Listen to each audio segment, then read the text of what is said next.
नदीम जावेद साहब हमारे दूसरे प्रमुख वक्ता, जौनपुर यूपी से विधायक और पूर्व NSUI के राष्ट्रीय अध्यक्ष रह चुके हैं। आपका भी हम यहाँ पर हार्दिक स्वागत और अभिनंदन करते हैं।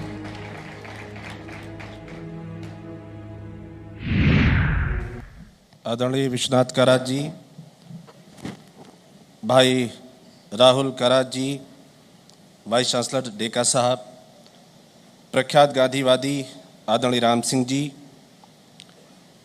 नीलेश भाई मेरे दोस्त और साथी और भाई जिनकी मोहब्बत में मैं यहाँ चला आया, नूरुद्दीन भाई, सत्यजीत तांबे हमारे छोटे भाई, अरुण भाई जो MLA हैं, यूपी से आए हैं मेरे बगल के ज़िले से, राहुल भाई, यहाँ पर मौजूद बुज़ुर्गों की तादाद तो बहुत कम है, मुल्क के मालिकों, नौजवान दोस्तों, विषय बहुत इंटरेस्टिंग है और मुझको इस विषय पर बात करने के लिए कहा गया। मैं यहाँ पर MLA की हैसियत से भी नहीं आया हूँ और यहाँ पे मैं NSUI के पूर्व राष्ट्रीय अध्यक्ष की हैसियत से भी नहीं आया हूँ। मैं 16 साल हॉस्टल में रहा और तकरीबन 12 साल स्टूडेंट पॉलिटिक्स में रहा और स्टूडेंट एक्टिविस्ट की हैसियत से, स्टूडेंट सिपाही की हैसियत से आपके बीच में हाजिर हुआ। और डिस्ट्रिक्ट यूनिट से लेकर नेशनल लेवल पर जो दुनिया की सबसे बड़ी स्टूडेंट ऑर्गेनाइजेशन है, national students union of India, उसको हेड करने का एक कार्यकर्ता के रूप में मुझको सौभाग्य प्राप्त हुआ। और न केवल NSUI को, बल्कि जो स्टूडेंट यूनियन के इलेक्शन होते हैं और अब तो हिंदुस्तान में बहुत कम जगहों पे बचे, और ख़ासतौर से दिल्ली यूनिवर्सिटी जो दुनिया का सबसे बड़ा स्टूडेंट यूनियन का इलेक्शन होता है और जिसमें ये समझा जाता है कि देश का जो सबसे बड़ा इंटेलेक्चुअल क्लास है, वो स्टीफेंस कॉलेज हो, हिंदू हो, SRCC हो, रामबस हो, मिरांडा हाउस हो, या इस तरह के जितने कॉलेजेस हैं जहाँ पे कट ऑफ लिस्ट 95 to 98% जाती है, उन कॉलेजेस के स्टूडेंट्स दिल्ली यूनिवर्सिटी के चुनाव में सम्मिलित होते हैं। तो उनमें भी एक कार्यकर्ता के रूप में काम करने का सौभाग्य रहा। और जवाहरलाल नेहरू यूनिवर्सिटी, जो कि ये समझा जाता है कि इस देश के अंदर इंटेलेक्चुअल्स का जो सचमुच का सेंटर है, 4,000 स्टूडेंट वहाँ पे पढ़ता है, लेकिन सचमुच एक बड़ा सेंटर है, वहाँ पे भी काम करने का मुझे सौभाग्य प्राप्त हुआ। लेकिन स्टूडेंट मूवमेंट पिछले वर्षों में कमज़ोर पड़ा है और उसका जो मेन कारण रहा है वो ये रहा है कि छात्र संघ के चुनाव पे बहुत सारी जगहों पे लिंग 2 की सिफारिशों के बाद पाबंदी लग गई। पाबंदी लगने के बाद जिस तरह का स्टूडेंट मूवमेंट पिछले 10-12 वर्षों में होना चाहिए था इस देश के अंदर, उस तरह का स्टूडेंट मूवमेंट हुआ नहीं। और उसी जमाने में मुझे याद है, राहुल भाई आप मिले थे, राहुल गांधी जी इंचार्ज बने थे हमारे, और राहुल भाई आए थे और उन्होंने उस समय मुझसे कहा था कि इस तरह का एक इंस्टीट्यूशन हम बनाना चाहते हैं। तो सच्ची बात यह है कि हमारी भी समझ में नहीं आया कि ये किस तरह का इंस्टीट्यूशन बनाना चाहते हैं, क्या ख्वाब क्या है, बनाना क्या चाहते हैं, मकसद क्या है, करेंगे किस तरह से, लीडरशिप को कहां से लाएंगे। लेकिन मुझे आज देख के खुशी होती है कि पूरे हिंदुस्तान के कश्मीर से कन्याकुमारी तक और अटक से लेकर कटक तक के छात्रों को आपने इकट्ठा किया है और एक विजनरी लीडरशिप देने का काम किया। कहते हैं भाई विजनरी लीडरशिप होती क्या है, विजन क्या होता है? विजन वो होता है कि व्यक्ति अपनी आंख से आने वाले समय को पहचान ले। आने वाला समय क्या है, आने वाला भारत क्या है, आने वाला राज्य क्या है, आने वाला राजनीति क्या है, उसको पहचान ले। मैं आपको बहुत बहुत मुबारकबाद पेश करता हूं। इस तरह का कहीं मैंने पूरे देश में घूमता हूं, कहीं देखा नहीं।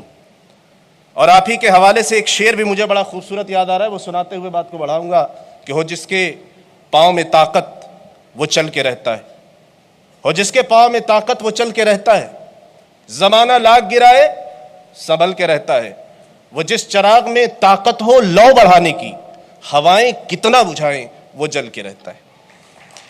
हिंदुस्तान बहुत अलग तरह का मुल्क है। इस देश में हर 50 किलोमीटर पर जुबान बदलती है, इस देश में हर 500 किलोमीटर पर शक्लें बदलती हैं, हर राज्य में एक देश बसता है और ये देश इकट्ठा है। और उस इकट्ठा होने का जो मूल कारण है, मैं समझता हूं, वो लोकतंत्र है, वो जमहूरियत है। और जमहूरियत की वजह से ये मुल्क इकट्ठा है। आसपास के बहुत सारे देश हैं, हमारे साथ पाकिस्तान बना, वहां की जमहूरियत के, वहां के लोकतंत्र की हालात आप जानते हैं। अफगानिस्तान है, सारे अरब राष्ट्र हैं, आसपास चाइना है, तरक्की में बड़ा नाम है चाइना का, लेकिन वहां पर 2 दशक पहले वहां की स्टूडेंट्स ने एक बड़ा मूवमेंट चलाया था कि यहां पे जमहूरियत आनी चाहिए, यहां पे डेमोक्रेसी आनी चाहिए, यहां पे लोकतंत्र आना चाहिए। मगर वो लोकतंत्र वहां नहीं आया। उनके ऊपर टैंक से हमला किया गया था और टैंक से दबा दिया गया। लेकिन इस देश में जमहूरियत है, इस देश में लोकतंत्र है, और लोकतंत्र होने की वजह से हम अपनी बात को यहां भी रखते हैं और वोट के माध्यम से, लोकतंत्र के माध्यम से अपने प्रतिनिधियों का चुनाव पंचायत से लेकर लोकसभा तक करने का काम करते हैं। लेकिन ये लोकतंत्र आया क्यों? आजादी के आंदोलन में, फ्रीडम स्ट्रगल में गांधी ने सोचा था, और गांधी के साथ जो तमाम लोग थे उन्होंने ये सोचा था कि इस देश को अगर बचाना है और संभाल के रखना है तो एक रास्ता है, रास्ता जमहूरियत का है, रास्ता डेमोक्रेसी का है। बहुत सारे लोग इख्तिलाफ कर रहे थे।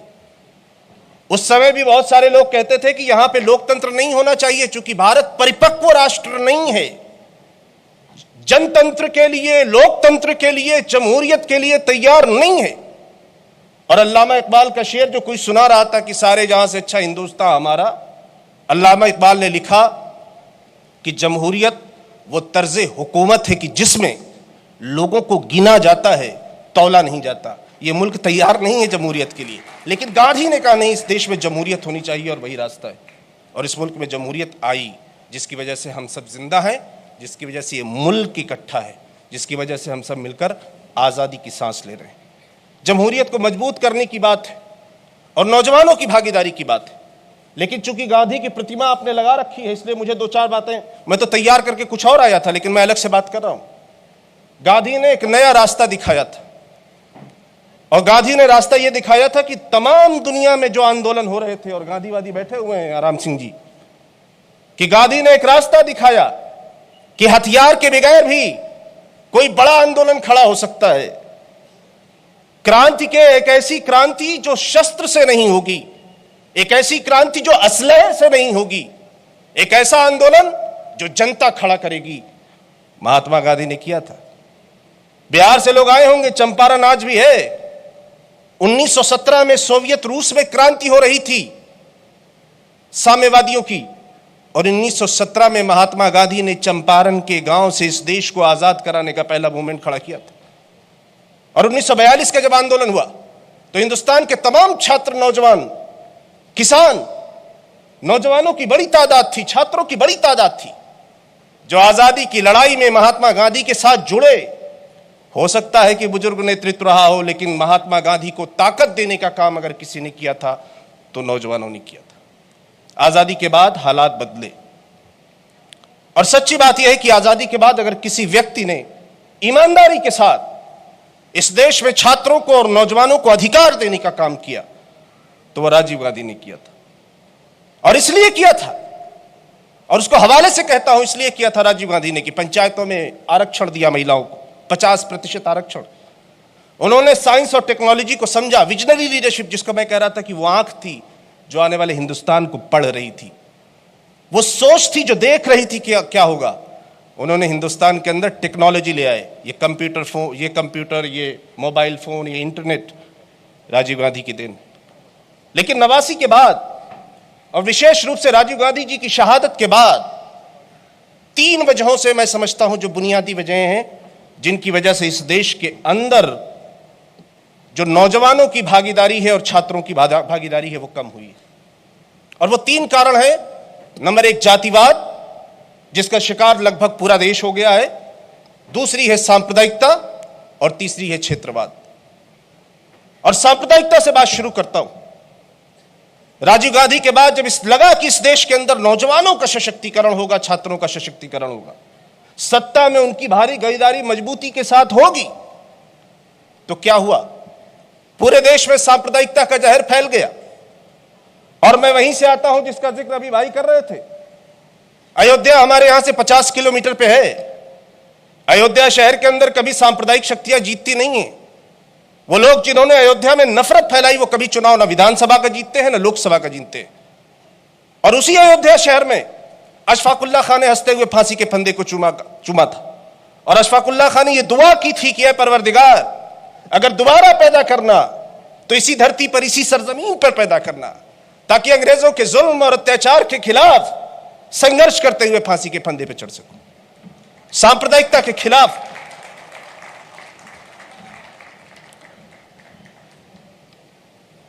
भगत सिंह 22-23 साल का नौजवान फांसी के फंदे पे चढ़ा था। मैं इसलिए बात को कह रहा हूं, नेतृत्व की बात कर रहा हूं। भाई ने हमारे कहा है कि विषय है यंग इंडिया और ओल्ड लीडरशिप, उसी पे आ रहा हूं, विषय पे ही आ रहा हूं। इसलिए कि ये सारे लोग जिनके हवाले से मैं बात कर रहा हूं, ये सारे लीडरशिप है, ये हमारे आइडियल और रोल मॉडल होने चाहिए। भगत सिंह 22 साल की उम्र में फांसी के फंदे पे चढ़े थे, तो भगत सिंह ने अपनी मां से कहा था कि मां, मैं तुमसे निवेदन करता हूं, मैं तुमसे गुजारिश करता हूं कि तुम हंसते हुए यहां से जाओ। और नौजवान बेटे को फांसी पर चढ़ता हुआ देखकर यह ऐतिहासिक सत्य है कि भगत सिंह की मां बाहर हंसते हुए निकली थी। तो हिंदुस्तान के कंपोजिट कल्चर है, हिंदुस्तान की गंगा जमुनी तहजीब है। तो सांप्रदायिक शक्तियों ने इस्तेमाल किया युवा शक्ति का, छात्र शक्ति का, और उसमें नौजवानों को तो कुछ नहीं मिला, लेकिन कुछ लोगों को जरूर हासिल हो गया। क्षेत्रवाद के नाम पे कुछ नेतृत्व पैदा हुए। आसाम का हवाला देता हूं, अभी कोई साथी थे, प्रफुल्ल कुमार महंता के नेतृत्व में सरकार बनी। वहां पे एक ऐसा आंदोलन था जो विश्वविद्यालय से निकला था। प्रफुल्ल कुमार महंता विश्वविद्यालय से निकल के सीधे राज्य के मुख्यमंत्री बने थे, लेकिन कोई विचार नहीं था, कोई भागीदारी की बात नहीं थी, नौजवानों को जोड़ने का कोई संकल्प नहीं था, इसलिए वो पूरा सिस्टम कोलैप्स कर गया। और इसी तरह से जो जातिवादी आंदोलन हुए, वो जातिवादी आंदोलन में भी कुछ लोग तो निकल के आए, लेकिन मजबूती के साथ एक बड़ा आंदोलन नहीं खड़ा हो पाया। इसलिए मैं आपसे गुजारिश करना चाहता हूं, अभी शबाना आजमी जी बोल रही थी तो वो कह रही थी कि दिल्ली में इतना बड़ा पिछले दिनों जो हादसा हुआ, उसके चलते इतना बड़ा आंदोलन खड़ा हुआ। मैं एक बात कहना चाहता हूं दोस्तों, वो आंदोलन जवाहरलाल नेहरू यूनिवर्सिटी से शुरू हुआ था। सिर्फ 50 लड़के थे जो क्षमा लेके निकले थे, और उन्होंने कहा था कि जो कुछ हुआ है गलत है, इसके खिलाफ खड़ा होना पड़ेगा, इसके खिलाफ मजबूती से आवाज को उठाना पड़ेगा। और उसकी वजह से धीरे धीरे धीरे धीरे पूरे दिल्ली शहर और फिर पूरा देश एक साथ इकट्ठा हो गया। एक ऐसा आंदोलन जिसमें कोई राजनीतिक दर्शन नहीं, कोई चिंतन नहीं, कोई झंडा नहीं, कोई राजनीतिक बिरादरी नहीं, कोई नेतृत्व नहीं, कोई मीडिया फुटेज खाने वाले लोग नहीं, लेकिन नौजवानों का संकल्प था कि बदलाव करना है। नौजवानों का संकल्प था कि व्यवस्था के खिलाफ खड़ा होना है। नौजवानों का संकल्प था, विश्वविद्यालयों के, महाविद्यालयों के नौजवानों का संकल्प था कि बदलाव करेंगे।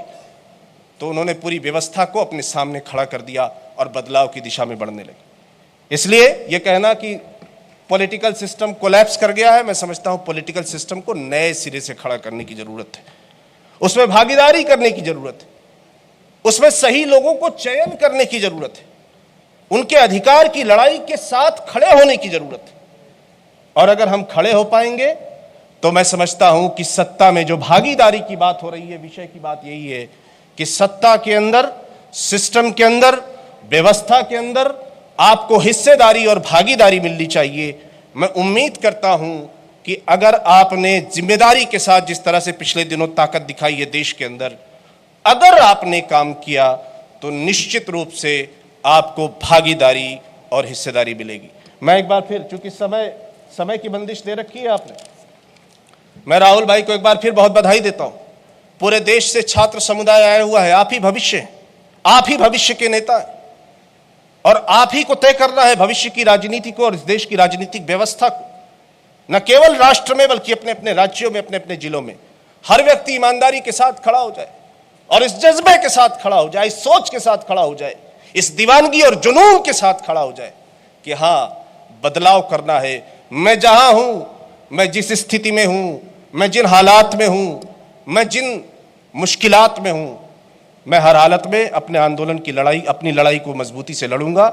मुझे लगता है कि अगर इस दिशा में हमने काम किया तो इसमें कहीं कोई दो राय नहीं कि इस देश के अंदर एक बड़ा छात्र युवा आंदोलन हम खड़ा कर पाने में कामयाब होंगे। और वो ऐसा छात्र युवा आंदोलन होगा जो इस देश की तस्वीर को और इस देश की तकदीर को बदलने का काम करेगा। क्योंकि गांधी जी, हमारे कोई भी आंदोलन बगैर विचार के नहीं चलता। गांधी से बड़ी प्रेरणा कोई हो नहीं सकती। मंडेला साहब जब 26 साल के बाद साउथ अफ्रीका से निकले थे जेल से, तो मंडेला मुस्कुरा रहे थे। तो मंडेला से पूछा गया कि 26 साल जेल में काटे आपने, काले बाल थे सफेद हो गए, जेल के बाहर आप आ गए, जवानी आपने जाया कर दी जेल के अंदर, आपके चेहरे पे मुस्कुराहट है, तो इसका राज क्या है? तो मंडेला ने कहा था कि भारत एक देश है, उस देश में एक व्यक्ति पैदा हुआ था, उसका नाम गांधी था।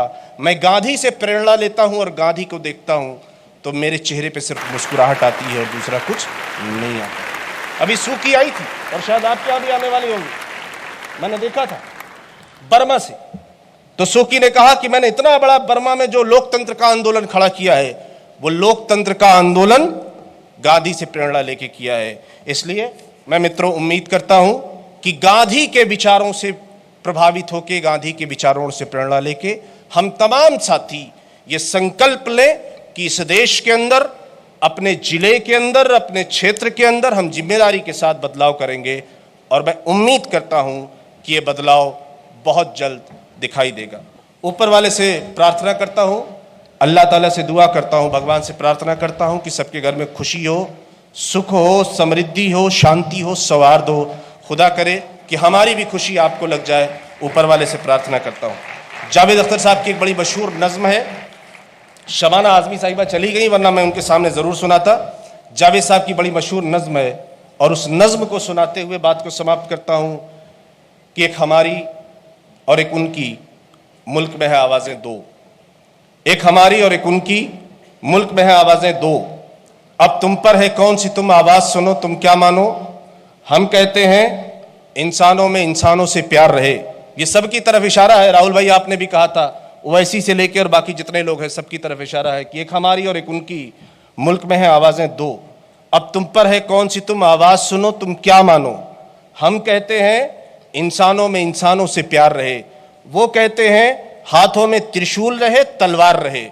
हम कहते हैं राम राज्य में जैसा हुआ था वैसा हो। वो कहते हैं कि हंगामा होता है तो होने दो। एक हमारी और एक उनकी, मुल्क में है आवाज़ें दो। अब तुम पर है कौन सी तुम आवाज़ सुनो, तुम क्या मानो। जय हिंद। बहुत खूब, बहुत बहुत धन्यवाद जावेद साहब।